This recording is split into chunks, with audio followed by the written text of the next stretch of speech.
Coming up, we build a redstone contraption for unlimited mending books. We chance upon an event that is 1 in 1,000 chance of happening. We explore the Never for Neverite, and finally we delve deep into the tunnels and caverns of one of the largest Lush Cave systems in the world. Hello everyone, I hope you all are doing well. Welcome to episode 2 of my Minecraft survival series. On a side note, I am planning on creating more Minecraft content, so don't forget to subscribe as it does help me out by helping to grow the channel. Let me know what you guys think of the episode down in the comments. My journey began back at home. To safely explore the wide caverns and deep caves, I would need to be well provisioned. Whenever I descend into any caves, I always carry a crafting table and wood. This way I can make torches and new equipment without having the need to come back to the surface. A bucket of water is almost invaluable when it comes to exploring caves. It extinguishes fires, makes paths across lava, and creates safe ways of getting to the bottom of a cave. Now that I was fully prepared, I made my way to the back of a cave where, in a previous video, we discovered another cave system. Using a bucket of water, I dropped down into the cave, straight into our first set of diamonds. This cave was beautiful, like nothing I'd ever seen. The flowing cave vines and lava waterfalls gave it a unique and mystic look. A whole new world tucked away and hidden from the surface. This would be an ideal place to build a kingdom, perhaps a large underground village. Just above where I had found the first set of diamonds, there was an amethyst cave, the main use of which is to make spyglasses and secondly, used for decoration. This whole area was covered in diamonds, iron and redstone. Strangely enough, there wasn't a single sign of any coal. With the new update, coal has become scarce. You will struggle finding it in open and lush caves like this one. Instead, there is an abundance of it in small caves near the surface and in the stone biome where it can be found on the surface. I travelled further into the cave, down through winding ravines and dark passages until I stumbled across an abandoned mineshaft. Abandoned mineshafts are perfect places for finding diamonds and lost chests, which contain all manner of goods. Due to the lack of coal, I ran out of torches and had to explore the mineshafts in darkness. The only source of light was the occasional river of lava and glowberries growing from the cave vines. To prevent myself from getting lost, I began to block off passageways that I had already explored. This is a method that I had been using for many years, all the way back to the early days of Minecraft. This strategy consisted of exploring a passageway to the very end. Once fully explored, you would retrace your steps back to the beginning. Then, you would seal the passageway off to prevent you from exploring it again in case you had forgot. After some time, I stumbled across my first lost chest, inside of which was an enchantment book of efficiency 1. The mines went on for miles, seemingly never ending. One after another, I continued to find long lost chests containing all manner of loot. Along the ways, I found many more diamonds, iron, redstone and lapis. I even found the very thing I did not want to find. A poisonous spider spawner. Unlike a regular spider spawner, these spawned spiders half the size of regular ones. If they got close to you, they would bite you, infecting you with a poison that would slowly drain your life away. The only cure being a bucket of milk, or death. I could have used this spider spawner to create an XP farm. However, XP is not hard to come by, and I have no use for string or spider parts. I was confident that I would find many more spawners, and ones that were easier to access. That prediction proved true, as later on I found a continuous string of poisonous spider spawners, all of which I destroyed. The ones I kept were a regular spider spawner and a skeleton spawner not far from my starter house. After over an hour of exploring the endless mines, they led me to another lush cave system. Here I set out exploring, fighting off all manner of creatures. The cave system was a never-ending maze of ravines and tunnels. I continued to find more diamonds than I could carry, along with iron, gold, lapis, redstone, and enchantment books. To make room in my inventory, I began converting some of the raw minerals into blocks to make space. After a solid 1 hour and 47 minutes of recording, a passageway took me to the beginning of where I began. I do not say this lightly when I say that this is one of the biggest cave systems that I have ever found. I might even go as far as saying that it is one of the biggest in the world. This couldn't be more true, as I later found another part of it. But first, I need to drop off my findings and replenish my resources. In total, this is what I had found. I smelted the iron and put the rest of the contents into a new chest to keep track of what I have found. I decided to set aside another hour of exploration before ending the video. I headed back towards the entrance of the cave and instead explored the right side. On the right, there was another series of mine shafts that led to another extension of the Lush Cave system. I discovered a second skeleton spawner, in which there was numerous skeletons. It didn't take long until they decided to fight amongst themselves, to which I decided to sit back and watch.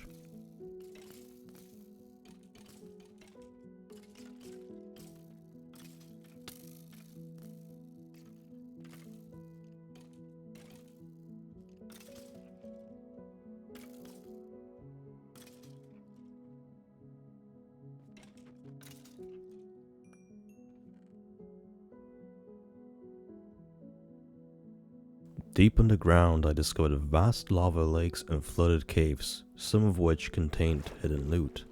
I had lost count of how many spider spawners I had found along with lost chests, the last number I remember being 22. Not all the chests contained amazing loot, but the sheer number of them goes to show just how extensive this cave system was. It got so bad that I had lost my way. I needed a fresh start and to drop off all my resources. So, I created a tunnel leading to the surface. Luckily, I knew this shoreline, so I was able to find my base of operations relatively easily. I knew that there was more to explore, so I went in again, determined to find even more. I followed the torches that I had set and wandered away from them, dropping through to yet another Lush Cave system. This too had another abandoned mineshaft, one that I had never seen before.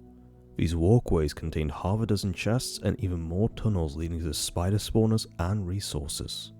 So, to summarize our findings, we have 13 stacks of iron, 5 stacks of gold, 2 stacks of diamond, too much yet never enough of redstone and lapis, and last but not least, golden apples, enchantment books, railways, horse armor, and much more. With our mining expedition over, the next step was to find a good place to establish a base. Originally, I was going to build on a surface, but based on the comments from episode 1, the vast majority of you would like to see a build inside the caves.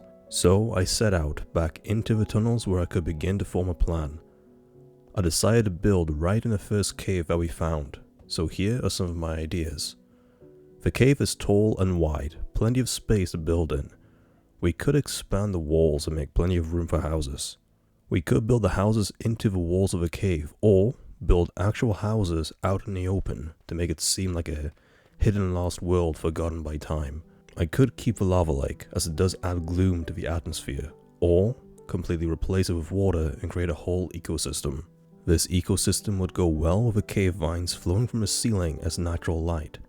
I have an idea for this side of the cave which I won't reveal just yet.